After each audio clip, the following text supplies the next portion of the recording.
Pernah terbayang punya saham di perusahaan favoritmu? Bayangkan, setiap barang yang laku, setiap jasa yang dipakai orang, sebagian untungnya masuk ke kantong kita. Seru kan main saham di bursa efek?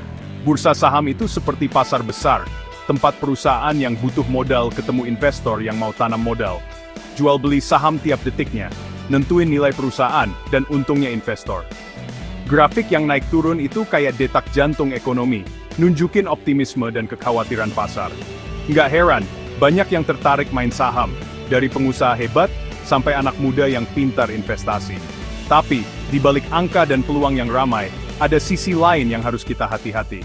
Ada bahaya yang ngintai, siap menjebak yang lengah dan mau untung cepat. Sayangnya, dunia investasi nggak selalu indah. Di balik keuntungan yang gemerlap, ada orang-orang yang curang dan merugikan banyak orang. Kecurangan ini kayak benalu, ngerusak kepercayaan di pasar modal. Kayak main game, harusnya semua pemain punya kesempatan menang yang sama kan? Gimana kalau ada yang curang, tahu kartu lawan sebelum main dimulai? Nah, itu bahayanya. Kalau dibiarin, kecurangan ini bisa ngancurin pasar modal. Salah satu kecurangan yang sering terjadi itu insider trading. Bayangin, ada petinggi perusahaan tahu rahasia yang orang lain belum tahu. Misalnya perusahaannya mau rugi besar. Bukannya rahasiain, dia malah jual semua sahamnya sebelum berita itu keluar. Jadinya, waktu berita buruk itu diumumin, harga saham langsung jatuh.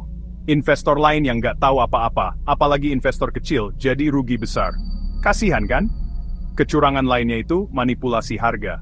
Ada orang-orang bermodal besar yang sengaja mainin harga saham. Mereka bisa sebarin berita bohong biar harga saham naik, terus jual pas harganya lagi tinggi. Akhirnya, investor kecil yang tergiur untung besar malah buntung.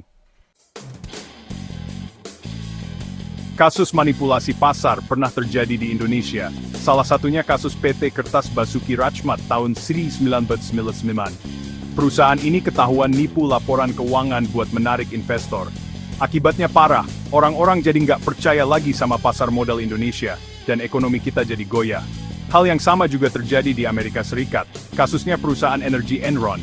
Skandal ini, ketahuan tahun 2001, bikin geger Wall Street dan dunia.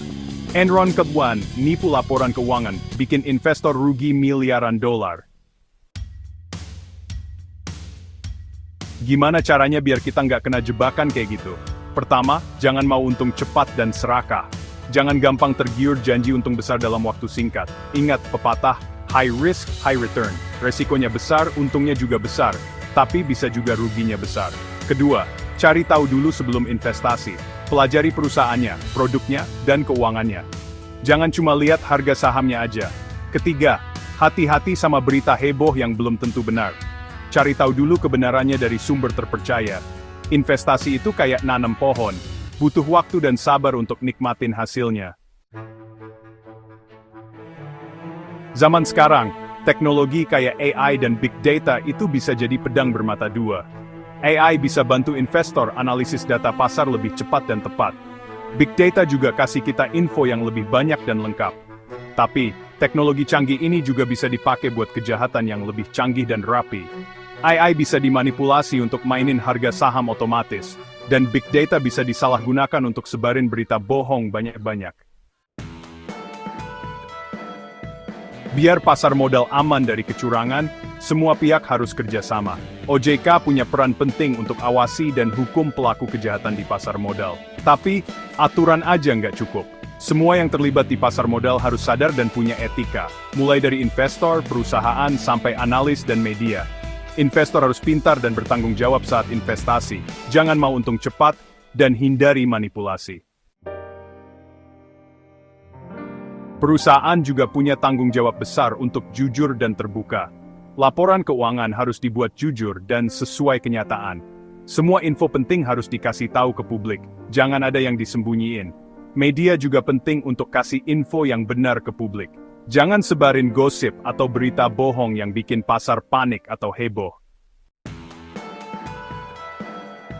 Pasar modal yang sehat itu tanda ekonomi yang kuat dan maju terus. Ayo kita jaga pasar modal dengan jujur, adil dan terbuka. Investasi yang bagus bukan cuma cari untung, tapi juga bikin ekonomi kita kuat untuk anak cucu kita nanti. Ayo investasi dengan pintar, hati-hati, dan jujur.